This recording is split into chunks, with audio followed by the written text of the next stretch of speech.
Welcome once again to the Sandro Forte Success live stream. Today, I am very, very pleased to say I have an incredible human being joining me to discuss his adventure through life. And I say adventure because Peter van Kets, all the way from South Africa, is a professional endurance adventurer, speaker, and best-selling author of 2 books. I'm going to say no more. He is an extraordinary individual. He has achieved some unbelievable things. And so to talk to us today about getting the maximum out of ourselves, I think I'm pretty fit, but this guy is a different level, all the way from South Africa. Peter, welcome to the Sandro Forte Success Stream. Thank you, Sandro. It's amazing to be with you again. I think this is our second time we've had a chat.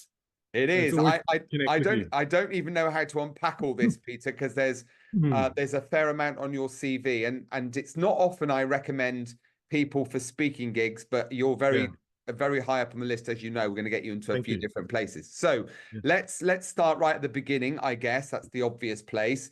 You know, some of the things you do are borderline crazy. We're going to talk a little bit about, you know, your most recent race, where 4 hours sleep in 5.5 days of competition, that by any stretch of the imagination is, you know, off the charts. But you know, how did you discover a love for spending 4 hours of sleep in 5.5 days? Where did it all start? Sandro, I mean, obviously that's a process. I've been on quite a journey in my life. It's been an amazing thing, you know, obviously, and over the years I've learned, you know, so many things. But I think growing up in South Africa lends itself to being a place where, you know, you can really have an adventure. South Africa is an amazing country. It's got so much available to anybody that wants to be involved in adventure. And I think growing up as a young boy, both here in South Africa and Namibia, really helped me kind of build that desire to go on adventures. And I mean, I started from a young age, and I just built it up until I got to a point where I actually couldn't do what I was doing and go on all the big adventures. So I became what we call or term a professional adventurer. So it's what I do for a living now. So my expeditions have gone from small adventures to, you know, massive, big expeditions around the planet. So I've been on some amazing journeys. And I think for me, the most important thing has been that this has been a journey of self-discovery for myself. You know, every time I go on an expedition, it's not just about the journey. It's not just about getting to the finish line or getting to the South Pole or North Pole or, you know, whatever expedition it is. It's about those incredible lessons that we learn on that journey. It's about the people we do the journeys with and the people that we meet and our relationships with those people. And it's such a wonderful, beautiful thing. And it's created such change in my life. It's changed me 100% from when I was a kid to obviously when I am now, where I am right now. So, yeah, it's been beautiful. It's been a very humbling journey for me. You know, obviously there's still lots to come. But I think one of the biggest things that I've learned is that we're incredible. Human beings are incredible.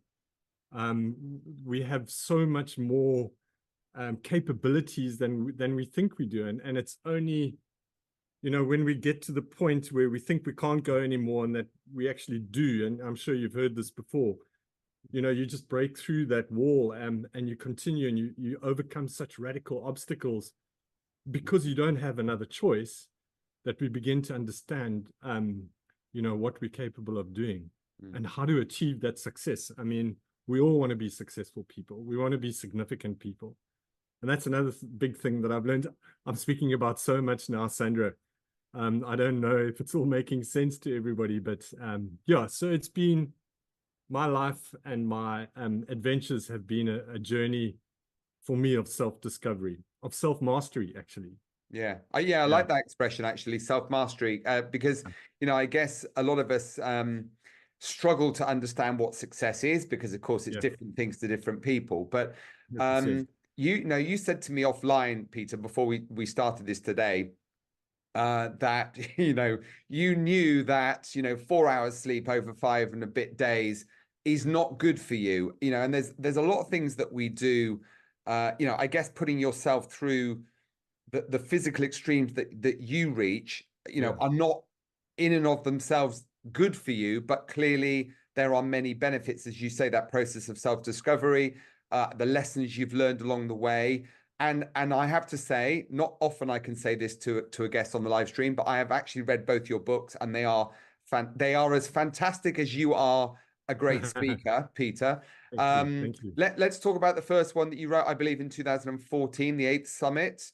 Yes. And then the most recent one, Grin and Bear It, which is a pretty lovely title for a book, given all that you do. Tell us about the books. Okay. What they cover for those that haven't read them. We'll put up a nice little link. If you're watching this, you'll get a link to Peter's books if you want to buy them. Tell us about the books, Peter. Okay, so the first book, you hear these stories of these authors trying to get a publisher to publish a book, and they see so many people. And the same story with me. I did a couple of big expeditions, and I went to some publishers, and they were all going, "Oh no, you know what, Pete? The whole adventure genre, it's been overcooked. It's been done." And I really battled to get my first book published. Not because my writing was bad. I thought my writing was quite good, but I just couldn't get a publisher. And eventually I got hold of a publisher. I said to him, "Okay, so let's look at my last 3 expeditions." And we don't just do a story about the expedition, but we actually do it as an inspirational book to inspire people to understand that they're capable of achieving anything they want to achieve, so long as they've got the right process in mind, the right process in place, and they understand that 80 to 90% of our success depends on the attitude we have and what goes on inside our heads. And so I came up with the title, The 8th Summit. So the 8th Summit, and this is the cover of my book. If anybody, I don't know if it's back to front or not, but basically, we know that in the mountaineering world, climbing the 7 summits is the big thing. It's like the pinnacle of climbing. So the highest summit on each continent. So there's 7 continents, 7 summits, but the 8th summit is you. And I believe that, Edmund Hillary said this when he got off Everest. He said, "It wasn't the mountain we conquered, it was ourselves." And so it is with every single expedition. We get to the end. There are many times during these big expeditions where you think, just cannot go anymore. We put something in place that we've learned from the previous expedition. We apply it to that specific situation, very, very disciplined. And we get through that situation, and the next, and the next, and eventually at the end, and you go, "Oh my goodness, how did that happen?" And it's because we've been able to overcome these things. So that's the idea with the 8th Summit is, what do we do to master ourselves? And but in a very humble way. So it's not just this big ego driven, I'm this radical adventurer. In fact, Sandra, when people ask me to explain myself, I go, when I was at school, I never achieved, from a sporting perspective, anything great. I was never the first team rugby player, captain.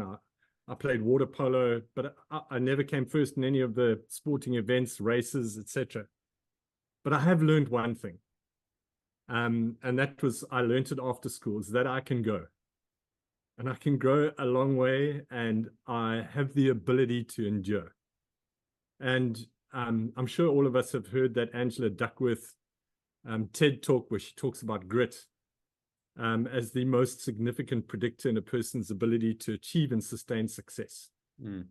And that is the ability to persevere, to show grit. And that can take the form in so many different ways. But that is obviously the biggest thing that I've learned, is that we have the ability to endure whatever we are absolutely willing to endure. And that's a big thing. So, modern people are so used to wanting to be in a comfort zone. Everything is accessible on hand. It's very easy. Life has become super easy for a lot of people, and they are never pushed out of their comfort zones. And you often hear people saying, "Can't believe what you've just done. That is so amazing. I'd never be able to do it." And of course, they're able to do it if they really want to do it, and if they're prepared to get out of their comfort zone.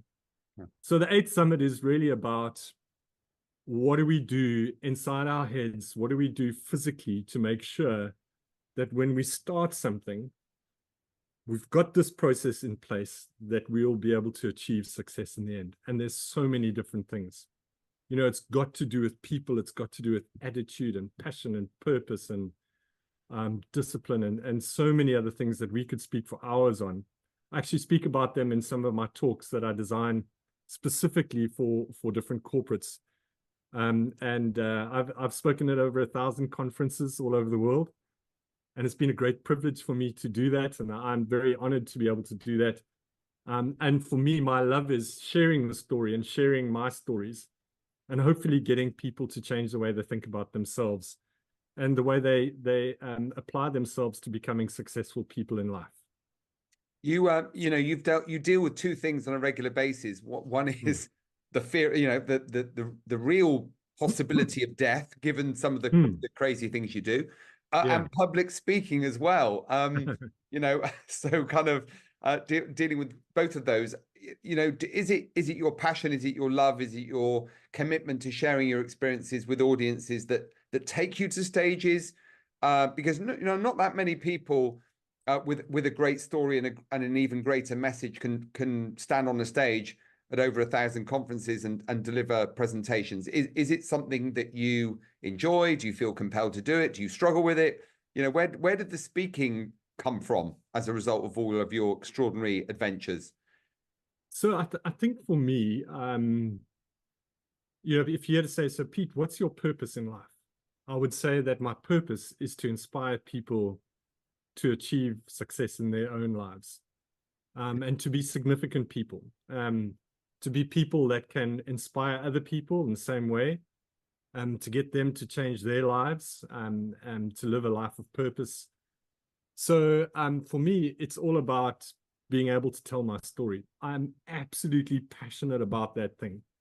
Now, I mean, it would make sense for me to say something like that, but I'm being really honest here and truthful, is that the thing that drives me the most is my real need to get the story out, to get to people to understand how amazing they are.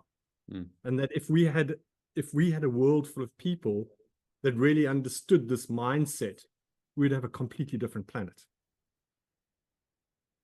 You've mentioned two words a couple of times, so I'm going to pick up on those. One is mindset, and the other one is process. Okay. So, you come up with an idea. You've got something in mind that you'd like to do. Where does it all begin? Because this is not a case of Peter looking at himself in the mirror and going, I feel great today, I can do anything. There's got to be, to use that word, process. There's got to be a sequence of events that you have to go through in order to get off the starting line. Because as we know, Peter, many people have got a great idea. They are determined to do something. They are positive about it. But then the little voice starts, talking to them and helping them to feel comfortable, because that's our default. Sure. What process, if I can use that word again, do you go through both mentally and physically to start wherever it is you start and finish wherever it is you finish? Okay. So I'm going to paint a scene for you quickly, and for the listeners. The day before every single big expedition, let's talk the night before, I don't sleep. I have so many emotions going through me. Things like, am I prepared enough to actually do this? Can I physically do this? Am I prepared inside my head? There are times where, and I'm speaking again quite honestly, where I just feel like running away. It feels like it's just too big. And I've got to rely on all my training, all my preparation, everything that I've learned, all those processes. I'm going to talk about those processes now, up to that point. And then I start the expedition, and then off we go. So that happens every single time I go on an expedition. It's not that I don't feel prepared. It's just, I have that question, that little niggle inside my head. What happens if? And I've got to absolutely rely on the stuff that I've learned and the processes that I've put in place. And it starts here. The first thing that we need, and we all know this, is we've got to be visionary. We've got to have we've got to be dreamers. You know, I actually asked my daughter a couple of years ago, I said to her, Hannah, what do you want to do one day when you grow up? And she said to me, Dad, I want to become an extreme rock climbing ballerina. What is that? So I get this picture of a little girl in a tutu climbing up. She loves rock climbing and she loves ballet. And for her, in her head, that was the best way to do those, you know, both at the same time. I said, okay, Hannah, that's fine. I'll continue to teach you how to rock climb, but there's no ways you're getting me up a mountain in a pink tutu. It's just not going to work. You see, I think people go to work I think there are some people that go to work every single day and they just really hope that something good's going to happen to them. It doesn't work like that. If we are on this journey to be successful in whatever it is that we want to do, we need to have that vision firmly in place in our lives. The tragedy, and I forget who said this, but somebody once said, the tragedy of life is what dies inside us while we still live. And I suppose the beginning of that journey is to be visionary. Then once we've got this vision, we need to start planning and preparing ourselves in order to achieve that thing, so that it doesn't just remain a dream. Because many people, you know, put aside their dreams and their visions for many things. It could be for family, it could be for other bits of career that they're doing, et cetera, et cetera. And I'm talking about both professional and personal vision that we have, because they can be separate things, although they are absolutely intertwined with one another.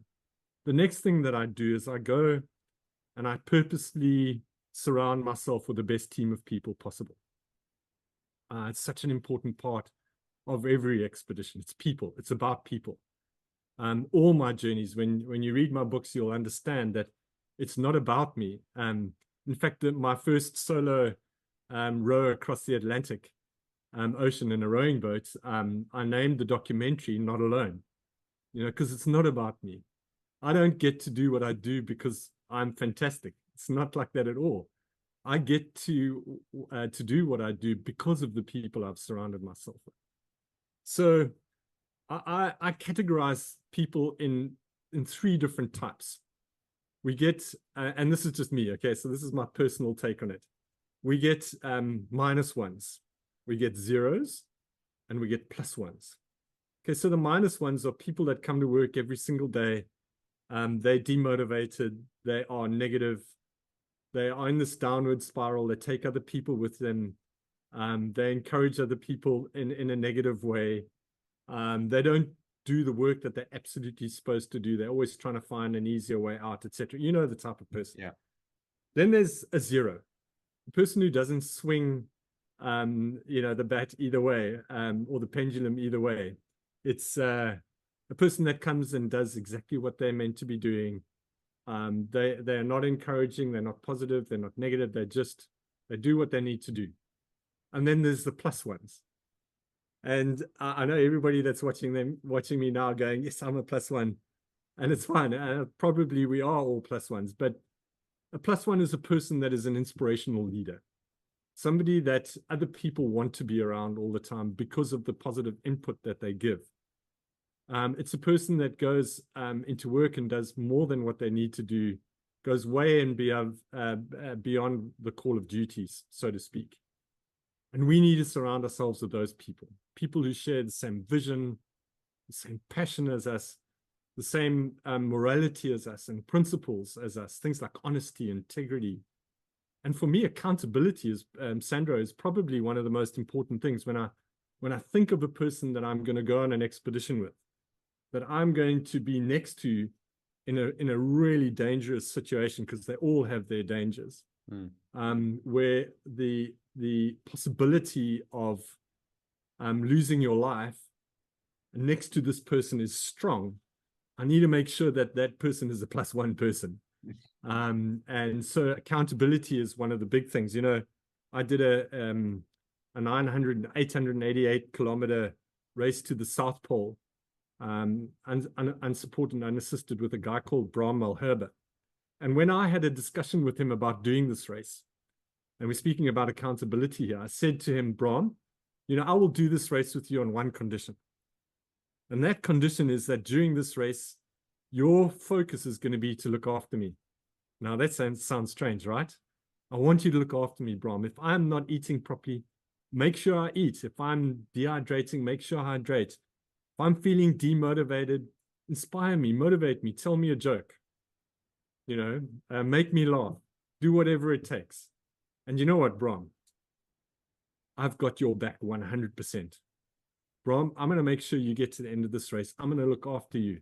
We're going to grow beards together. We're going to get across this piece of ice, and we're going to celebrate when we get to the South Pole. But 100%, I want you to understand that I've got your back, and that you're going to see vulnerability coming out of me. I'm going to tell you when I'm suffering, so that you understand the need, and when that happens, so that you are able to support me. And I want you to do the same with me. I want you to be vulnerable with me. I want you to tell me when you're suffering, so that I can see those signs and understand them, that I can get to know you as a better person, and see you as a better person. And you know what that does, Sandro? It creates trust. And trust is such an important part of any relationship, especially in a big corporate relationship, in a big team, when it's your life. When I'm with like Bram in the South Pole, when my life is on the line, trust becomes way more valuable than anything else. And as you can see now, so we're talking about +1 people. We're going into vulnerability. We're going into all these things that lead to great relationships with people. And that is such an important part of the journey. And then, yeah, carry on, Sandro. Peter, I'd just like to latch onto something you've said, which I don't think I've ever heard anyone cover before. So I'd just like to spend a couple of quick minutes on this. Sure. You talk about vulnerability. I've heard that one before. Yeah. But this ability to voice concern, pain, feeling uncomfortable, feeling demotivated, whether it's dehydration, whether it's a lack of food, lack of sleep. Let me refer to it as honesty. Sharing your thoughts, your opinions, your views, your ideals honestly with another person. That's a kind of accountability, I guess. But that sounds to me to be a very, very important part of the success that you've achieved. Kind of laying it bare. Absolutely massive, Sandro. And you know what happens, and I'm sorry if there are any other big adventurers watching this now, but adventurers have egos. And a lot of them have super egos. And the idea of suffering and letting other people in your team know that you're suffering is beyond them, so they won't. And that creates a real problem within a team. Because one never really understands, what that person is going through, and if you are always 100%, if I had to ask you, if you were on an expedition with me and I go, hey, Sandra, how are you feeling? And you go, Peter, I am so great. And you like that all the time. It just becomes the person that's asking you that then becomes the weak link. Yeah. Okay. And being the weak link is fine for a bit, but eventually it'll wear you down. So, I've even done it on some expeditions where I'm not feeling bad. And I go, yes, you know what, I'm just taking a little bit of strain now or whatever, just to make people feel comfortable with their own suffering. It's such an important thing. So that really creates a massive trust. But and I said to Bram, Bram, our connection has got to be real. And this real connection that we have, and I've done it with every single person I've been on an expedition with, is that I don't want to connect with you here. I want to connect with you in my heart, so that you truly get to understand me, so that when we are jointly suffering together, because there's going to come a time on this expedition when you are going to be at your end, I'm going to be at my end. We may even get there at the same time. But if we do not have this connection, this brotherhood or sisterhood or whatever it is between us, our ability to look after that person despite our own suffering is going to be really problematic. And so this relationship that we have with people becomes very, very important. You know, I always say to people, you know, when you go to work every single day and you look at the people around you, how often do you actually go to those people and say something nice to them? You know, yes, you're looking amazing today. That dress that you're wearing is beautiful. I love the way, you know, I just, you know, just something really positive to somebody every day. Just watch how that changes them. Yeah.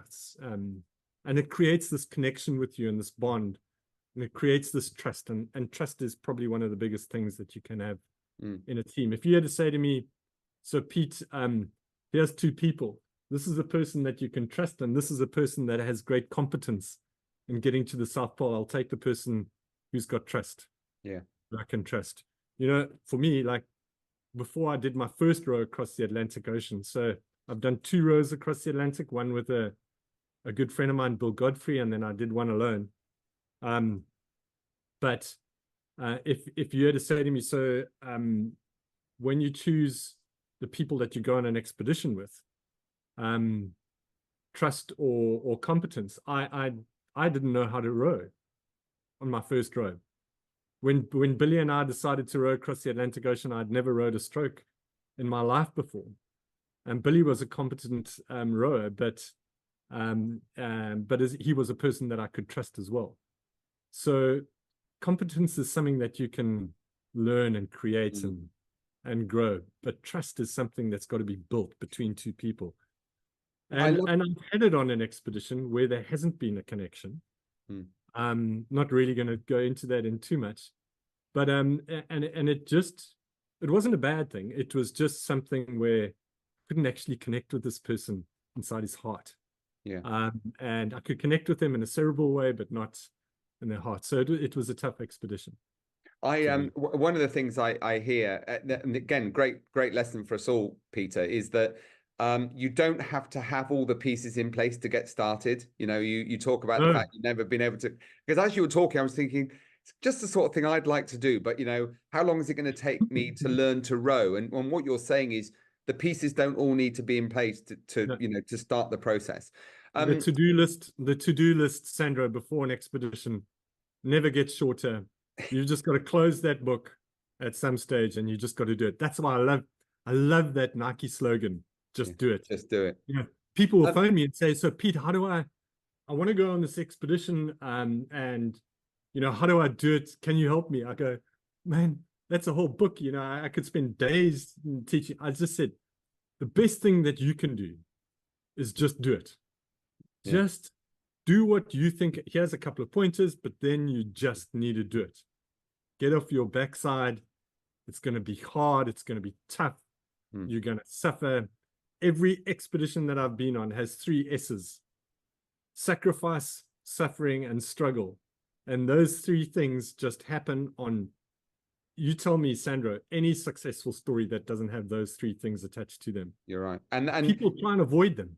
And that's a lovely segue into your second book, Grin and Bear It, because you talk a lot in the book about, you know, the teeth gritting and the powering through, and you know, what would be your final message to those listening today from all around the world, Peter, in relation to, you know, we do see some, let me use the word ordinary people. I'm not suggesting you are for 1 second, but we see ordinary people achieve extraordinary things because they 100%. Have that mindset, they have that process, that ability to get off their backside and do something about it rather than sit there with their hand in the air waiting for the opportunity. You know, what's that one piece of advice that you would give to people who want to achieve anything, personally, professionally, not necessarily trekking to the South Pole? You know, that's a long way, 900 kilometers, 5,500 kilometers across the Atlantic, just in case anybody wants to know the numbers. And then, of course, very briefly, you can tell us about the most recent challenge that you took on, which I'm still trying to get my head around, because it took you about 3 weeks to get over that physically. So, you know, in a couple of final words, tell us very briefly about the second book, And then to kind of cap it all off, because it's a fitting place to end, tell us about the most recent challenge that you took on. Okay, so the 8th summit really covered 3 big expeditions, and that was the 2 rows across the Atlantic Ocean and the race to the South Pole. After those 3 expeditions, I went on more expeditions, a lot into Africa, and I needed to write a book about those expeditions as well. And so one of the things a theme that's really been a prevalence in my life is, Pete, were you born with a natural ability to endure, to be resilient, etc.? And it's been a question that I've asked myself many times, and I know, and I feel like I haven't, because every expedition I've been on, I've had to train really, really hard for. I've had to put proper processes, proper things in place. And I see these other guys that go and do these amazing things without any training or without any, and they're just naturally, these people. These people are just, they're always being successful at what they do, and they have got this momentum in life. And so we've never really been able to test our DNA around the genome that deals with endurance and resilience and stubbornness. They're all part of the same gene, until about 3 years ago. And I was approached by, in fact, I did a talk for a company called D-Analysis, and they were very interested to answer that question for me. So they did a DNA test on me, and my DNA test came back with that specific genome of endurance and resilience and stubbornness to be very low. So I was not naturally able to endure and be resilient on these expeditions. I've had to learn how to do that. So when people look at me and they say, yeah, but Pete, you're able to do that because, you're this radical person, or you're this amazing person that has the ability to endure. No, I'm not. I've had to learn that thing. And that is what Grin and Bear It is all about. Grin and Bear It is about, how do we learn to endure? And again, endurance is one of the most significant predictors in a person's ability to achieve and sustain success. So how do we learn this endurance, and what can we do to improve endurance in our own lives? It's not going for runs. This is a mental endurance. It's what do we do inside our heads to enable us to be to have more endurance. And I think one of the greatest things, Sandra, about this is that you cannot create new DNA within you, but there are genomes that we have inside us that are not active, and we can waken those genomes. And that's what I've done in my life. So I've wakened those genomes, and now I'm able to do this, all these endurance events. The greatest thing is, okay, my chance for doing this is over now, but you can pass that genome on from generation to generation, that alive and awakened genome that deals with endurance. Isn't that phenomenal? So if we can learn these from a really young age, and we have kids, we can pass that gene on. It's called epigenetics. It's absolutely spectacular. So this is the book Grin and Bear It. It has obviously stories about my next expeditions into Central Africa, Southern Africa, across deserts, across amazing forests, avatar-like forests, etc. And it's about those lessons that I've learned that enabled me to increase my ability to endure and obviously achieve success in the end. Amazing. There's a couple of things that have come out this today. Number one, I have no doubt, given the passing on of the genome to your daughter, we will see the world's first rock climbing ballerina. And it goes without saying, and I look forward to this personally, to seeing you on many stages around the world, sharing this incredible story, Peter, because you describe yourself as someone who's kind of learned this process, but nevertheless, you've done what many people simply aspire to do and don't actually ever achieve. So thank you so much for joining us today and sharing your incredible story, your wisdom, and some fantastic takeaways, which I know everyone from around the world listening to this today will surely take an action. And as I said, right at the top of today's conversation, the passing on of your details to a number of companies, organizations will, I'm sure, see you become you know, a pioneer in not just helping lots of us from around the world to achieve greater things, but to put you on the stage that you deserve to be, because it's an incredible story of resilience and grit and determination and mindset and process. So Peter Van Kets, thank you so much for joining us today. An absolute pleasure. Thank you, Sandro. It's a great privilege for me. Okay. Look forward to doing yeah, I was going to say, I look forward to doing the next expedition with you. Yes, come. Love to do that. Take care. Okay. Thanks, Peter. Okay, wonderful. Thank you, Sandro. Cheers.